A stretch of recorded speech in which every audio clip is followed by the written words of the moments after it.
오늘 이 아침 우리에게 주신 말씀 사도행전 2장의 말씀입니다. 사도행전 2장의 말씀, 오늘도 드라마의 바이블 함께 읽어 나가겠습니다. 제2장. 오순절날이 이미 이름에 그들이 다같이 한 곳에 모였더니 호련히 하늘로부터 급하고 강한 바람 같은 소리가 있어 그들이 앉은 온 집에 가득하며 마치 불의 혀처럼 갈라지는 것들이 그들에게 보여 각 사람 위에 하나씩 임하여 있더니 그들이 다 성령의 충만함을 받고 성령이 말하게 하심을 따라 다른 언어들로 말하기를 시작하니라. 그때 경건한 유대인들이 천하 각국으로부터 와서 예루살렘에 머물러 있더니 이 소리가 나니 큰 무리가 모여 각각 자기의 방언으로 제자들이 말하는 것을 듣고 소동하여 다 놀라 신기하게 여겨 이르되, 보라, 이 말하는 사람들이 다 갈릴리 사람이 아니냐? 우리가 우리 각 사람이 난고 방언으로 듣게 되는 것이 어찌 됨이냐? 우리는 파데인과 메데인과 엘람인과 또 메소보다미아, 유대와 갑바도기아, 본도와 아시아, 부르기아와 밤빌리아, 애국과 및 구레네에 가까운 리비아 여러 지방에 사는 사람들과 로마로부터 온 나그네, 곧 유대인과 유대교에 들어온 사람들과 그레데인과 아라비아인들이라. 우리가 다 우리의 각 언어로 하나님의 큰일을 말함을 듣는도다. 다 놀라며 당황하여 서로 이르되, 이 어린 일이냐? 또 어떤 이들은 조롱하여 이르되, 그들이 세술에 취하였다. 베드로가 11 사도와 함께 서서 소리를 높여 이르되, 유대인들과 예루살렘에 사는 모든 사람들아, 이 일을 너희로 알게 할 것이니 내 말에 귀를 기울이라. 때가 제3시니 너희 생각과 같이 이 사람들이 취한 것이 아니라 이는 곧 선지자 요엘을 통하여 말씀하신 것이니, 일러스되 하나님이 말씀하시기를 말세에 내가 내 영을 모든 육체에 부어주리니 너희의 자녀들은 예언할 것이요 너희의 젊은이들은 환상을 보고 너희의 늙은이들은 꿈을 꾸리라. 그때 내가 내 영을 내 남종과 여종들에게 부어주리니 그들이 예언할 것이요 또 내가 위로 하늘에서는 기사를 아래로 땅에서는 징조를 베풀리니 곧 피와 불과 연기로다. 주의 크고 영화로운 날이 이르기 전에 해가 변하여 어두워지고 달이 변하여 피가 되리라. 누구든지 주의 이름을 부르는 자는 구원을 받으리라 하였느니라. 이스라엘 사람들아, 이 말을 들으라. 너희도 아는 바와 같이 하나님께서 나사렛 예수로 큰 권능과 기사와 표적을 너희 가운데서 베푸사 너희 앞에서 그를 증언하셨느니라. 그가 하나님께서 정하신 뜻과 미리 아신 대로 내준 바 되었거늘 너희가 법 없는 자들의 손을 빌려 못 박아 죽였으나 하나님께서 그를 사망의 고통에서 풀어 살리셨으니 이는 그가 사망에 매어 있을 수 없었습니다. 다윗이 그를 가리켜 이르되, 내가 항상 내 앞에 계신 주를 배웠으며 나로 요동하지 않게 하기 위하여 그가 내 우편에 계시도다.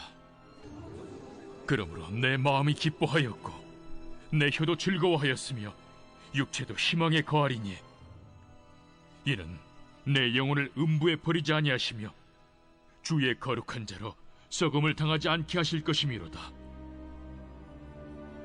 주께서 생명의 길을 내게 보이셨으니 주 앞에서 내게 기쁨이 충만하게 하시리로다 하였으므로 형제들아, 내가 조상 다윗에 대하여 담대히 말할 수 있노니 다윗이 죽어 장서되어 그 묘가 오늘까지 우리 중에 있도다. 그는 선지자라 하나님이 이미 맹세하사 그 자손 중에서 한 사람을 그 위에 앉게 하리라 하심을 알고 미리 본고로 그리스도의 부활을 말하되 그가 음부에 버림이 되지 않고 그의 육신이 썩음을 당하지 아니하시리라 하더니 이 예수를 하나님이 살리신지라. 우리가 다 이 일의 증인이로다. 하나님이 오른손으로 예수를 높이심에 그가 약속하신 성령을 아버지께 받아서 너희가 보고 듣는 이것을 부어주셨느니라.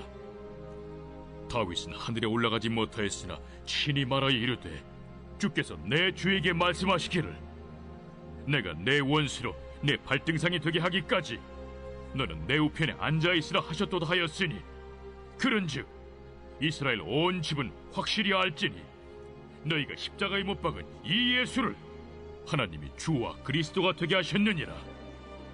그들이 이 말을 듣고 마음에 찔려 베드로와 다른 사도들에게 물어 이르되 형제들아, 우리가 어찌할꼬?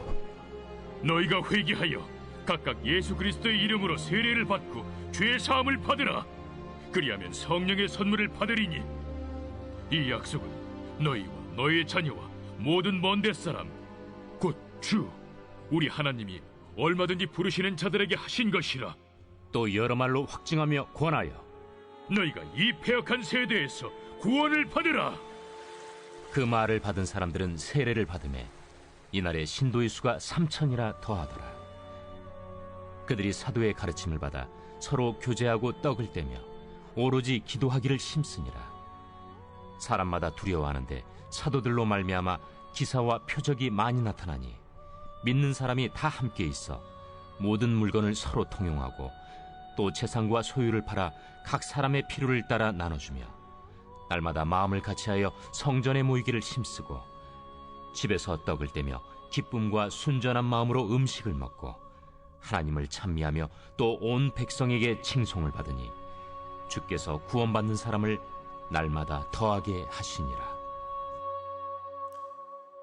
아멘. 오늘 우리에게 주신 하나님의 말씀입니다. 오늘도 말씀을 사모하여 이 자리에 나오신 우리 사랑하는 성도님들 모두를 주님의 이름으로 환영합니다. 오늘은 기쁜 날이 옵니다라는 말씀의 제목으로 함께 은혜를 나누려고 합니다.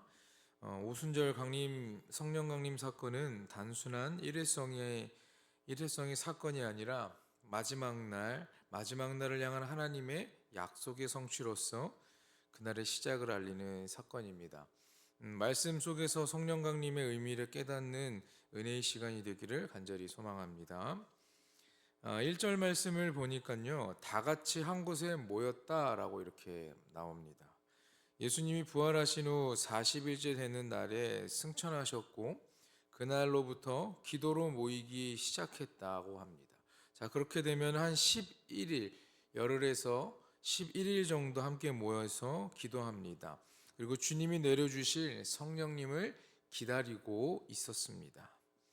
2절 말씀을 보면 호련히 하늘로부터 급하고 강한 바람 같은 소리가 있어 그들이 앉은 온 집에 가득하며 라고 말하는데, 이스라엘의 3대 절기 중 하나인 오순절에 77절인 이 오순절에 하늘로부터 급하고 강한 바람 같은 소리가 나타나 온 집에 가득했다라고 말합니다. 바람은 구약 시대부터 성령의 형상을 일컫는 표현 중에 하나였습니다. 그 집에 성령의 충만한 세례가 임했다는 것을 알려주는 겁니다. 이들은 모두 성령 충만하여 성령의 능력으로 각기 다른 언어로 말하기 시작합니다. 그 말씀이 4절에 나오는데 그들이 다 성령의 충만함을 받고 성령이 말하게 하심을 따라 다른 언어로 말하기를 시작하니라. 당시 유대인들은 로마 전역에 흩어져 살았습니다. 이들을 디아스포라 유대인이라고 부릅니다. 이들은 대부분 이방 지역에서 태어나서 그 지역에서 자란 사람들입니다. 그런데 절기 때가 되면은 예루살렘 성전을 찾아 제사를 드렸습니다. 또 개종한 이방인들도 있었습니다. 그들 역시 예루살렘에 다수 살고 있었어요. 5절 말씀에 누가는 이들을 경건한 유대인이라고 불렀습니다. 6절부터 8절 말씀을 보며 각기 자기의 방언으로 제자들이 말하는 것을 듣고 다 놀라 신기하게 여겼다. 우리가 각 사람이 난 곳 방언으로 듣게 되는 것이 어찌 됨이냐라고 말합니다. 디아스포라 유대인들과 개종한 이방인들이 사용하는 언어는 히브리어나 아람어보다는 자기가 나고 자란 지역의 언어였던 것이죠. 그것이 더 익숙했다라는 말입니다. 그래서 제자들의 방언, 즉 그들에게서는 모국어인 언어로 하나님의 큰 일을 듣고 놀랄 수밖에 없었습니다. 이들의 출신지는 성경 본문에 보니까 15개 정도로 나옵니다. 9절에서 11절에 기록되어 있어요. 자, 이스라엘 주변에 있는 예루살렘을 본 경건한 유대인들이 복음을 듣게 됩니다. 이것은 복음이 예루살렘과 유대와 갈릴리의 영역을 넘어서 온 세계로 퍼져나갈 것을 보여주는 표적의 기사 중에 하나입니다. 누가복음과 사도행전을 좀 보면 구조적으로 비슷한 점이 있습니다. 누가복음에서 세례 요한이 회개의 세례를 전파했던 것처럼 사도행전에서도 베드로가 회개의 메시지를 선포하고 있습니다. 베드로는 11사도와 함께 서서 소리를 높여 말씀을 가르치기 시작합니다. 14절 말씀입니다. 베드로가 11사도와 함께 서서 소리를 높여 이르되 유대인들과 예루살렘에 사는 모든 사람들아 이 일을 너희로 알게 할 것이니 내 말에 귀를 기울이라. 여기서 말씀을 듣는 대상은 누구일까요? 말씀을 듣는 대상을 보니까 유대인과 예루살렘에 사는 모든 사람들이라고 말합니다. 율법을 아는 유대인들을 말합니다. 누가복음에서 세례 요한이 유대인들에게 아브라함이 우리 조상이라 말하지 말라고 경고했던 것처럼 베드로도 유대인들이라고 다 하나님의 백성이 되는 것은 아니다. 예수 그리스도를 믿고 세례를 받은 자가 구원을 얻어 하나님의 백성이 되는 시대가 열렸다는 것을 선포해주고 있습니다. 베드로는 성령의 권능을 힘입은 사도로 새 시대를 선포하는 선지자로 그 손에 말씀을 들고 성령과 말씀을 붙잡고 살아갔습니다. 그러면서 예수 그리스도의 참된 제자의 모습을 보여주고 있습니다. 베드로는 요엘 선지자의 예언을 인용하면서 말세가 시작되었다는 것을 선언하고 있습니다. 요엘서 2장 28절에서 32절의 말씀을 인용하는데 요엘은 말세가 되면 모든 육체에 하나님의 영이 부어진다고 예언하고 있습니다. 이전까지는 왕과 선지자, 제사장들, 좀 특별한 사람들에게만, 그렇게 선택된 사람들에게만 성령이 임했다라고 하는데 이제는 모든 사람에게 부어지는 시대가 온다라는 것을 뜻하는 것입니다. 17절에 부어주리니라는 말이 나옵니다. 여기서 부어주신다라는 것은 폭우와 같이 모두에게 임할 것이라는 것을 암시합니다. 하나님의 영이 제사장이나 선지자와 같은 특별한 사람이나 아니면 유대인과 같은 특정한 민족에만이 아니라 모든 사람에게 임하는 시대가 올 것이라는 것, 그것을 말하고 있는 것입니다. 우리가 예수님을 믿고 구원받게 된 것은 이렇게 아무런 차별 없이 임하는 성령님의 시대가 열렸기 때문입니다. 베드로는 계속 피와 불과 연기의 징조가 있을 것과 주님의 크고 영화로운 날이 이르기 전에, 하나님의 나라가 완성되기 전에 해가 어두워지고 다리변에 피가 되는 격변의 시기가 있을 것을 예언하고 있습니다. 베드로는 예수님의 십자가와 부활 그리고 승천과 성령 강림에 이르는 모든 과정이 이 예언의 성취이며 말세에 하나님의 심판이 임할 것을 선언하고 있습니다. 21절 말씀에 누구든지 주의 이름을 부르는 자는 구원을 받으리라 하였으니라. 이런 상황 가운데에서 누구든지 주님의 이름을 부르면 그 주님의 이름을 부르는 자가 구원받을 수 있다라는 것입니다. 그러한 선포를 통해 다시금 복음의 핵심을 제시하고 있습니다. 우리가 살고 있는 이 은혜의 시대는 어느 순간 갑자기 시작된 것이 아닙니다. 바로 하나님의 섭리에 따라 예언과 성취가 오랜 과정을 통해서 펼쳐진 것입니다. 이 은혜의 시대에 우리가 살고 있음을 주님께 감사하고 또한 은혜의 핵심인 예수 그리스도의 복음을 열심히 전하는 저와 여러분의 삶이 되길 간절히 축원합니다. 베드로의 설교를 듣는 유대인들은 나사렛 예수에 대해 이미 알고 있었습니다. 예수님이 행하신 권능과 기사와 표적에 대해서도 익히 들어 알고 있었다고 22절을 통해 우리는 알 수 있습니다. 그럼에도 불구하고 그들은 법 없는 자, 23절에 보니까 법 없는 자라고 나오는데 이방인들의 손을 빌려 예수님을 죽였죠. 그들의 주장은 예수님이 신성모독의 죄를 범했기 때문에 당연히 죽임을 당한 것이라고 주장하고 있습니다.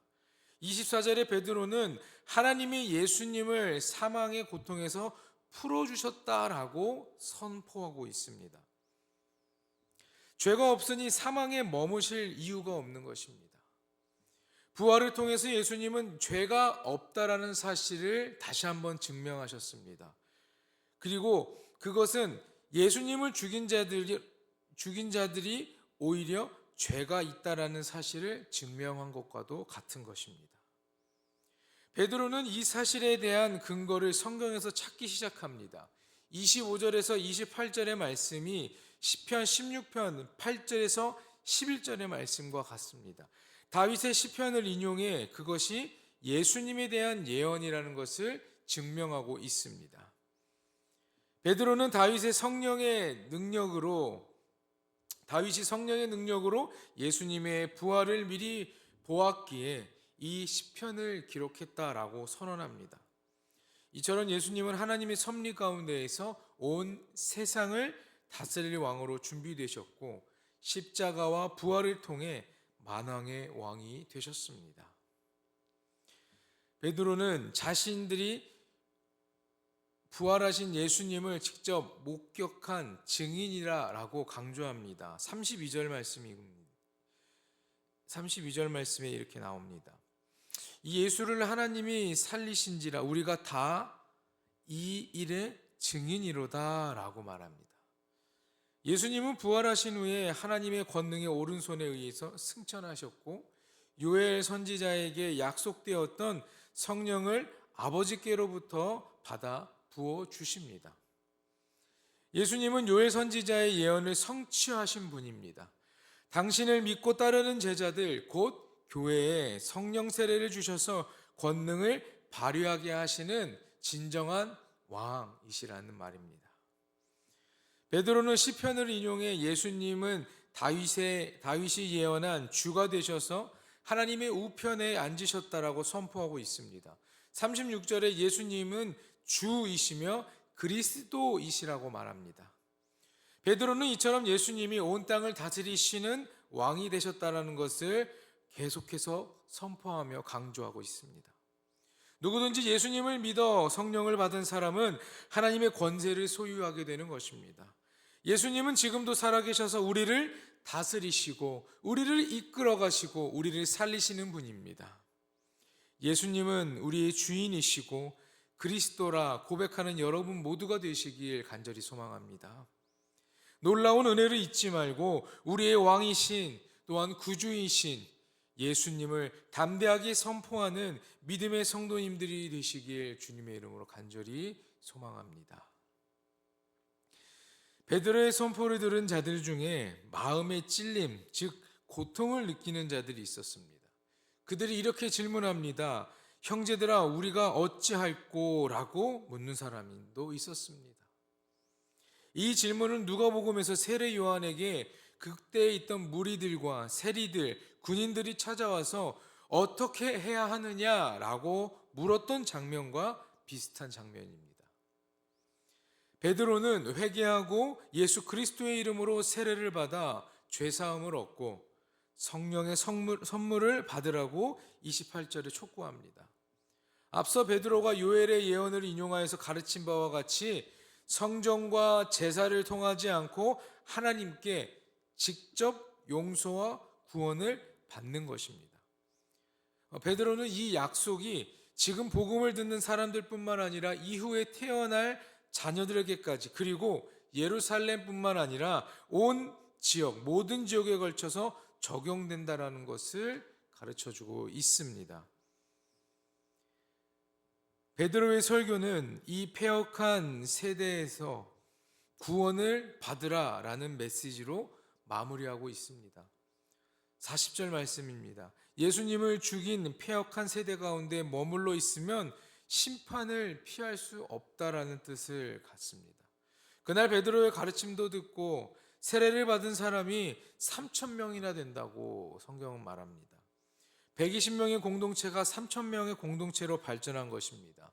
41절을 보니까 세례받음에 이날의 신도의 수가 3,000이나 더하더라. 이들에 의해서 패역한 세대는 끝나고 새로운 시대가 시작된 것입니다. 이들은 가르침을 받고 교제하고 또 같이 떡을 떼고 기도함으로써 새 시대의 공동체를 만들어가기 시작합니다. 복음을 받아들인 공동체는 패역한 세대에게 승리를 안겨주는 대안인 것입니다. 43절을 보면 사도들에 의해 기사와 표적이 나타나면서 새로운 시대, 곧 말세가 시작됨을 알립니다. 믿는 사람들을 공동체로 이루어 모든 물건을 통용할 뿐 아니라 재산과 소유를 공동으로 사용하는 모습까지 보였습니다. 유대인의 공동체 의식을 훨씬 뛰어넘는 것입니다. 로마 계급 사회에서 충격을 주는 새로운 대안적인 모습이었어요. 이들은 성전에 모이기 힘쓰고 집에서 떡을 떼는 성찬을 나누고 교제의 식사를 함께하는 일에도 열정을 보입니다. 하나님을 찬미하고 온 백성에게 칭송받는 그들의 모습으로 인해 예수님을 영접하는 사람들이 계속 늘어났다라는 말이죠. 초대 예루살렘 교회의 모습을 통해 우리는 하나님의 원하시는 성도와 교회의 모습을 알 수 있습니다.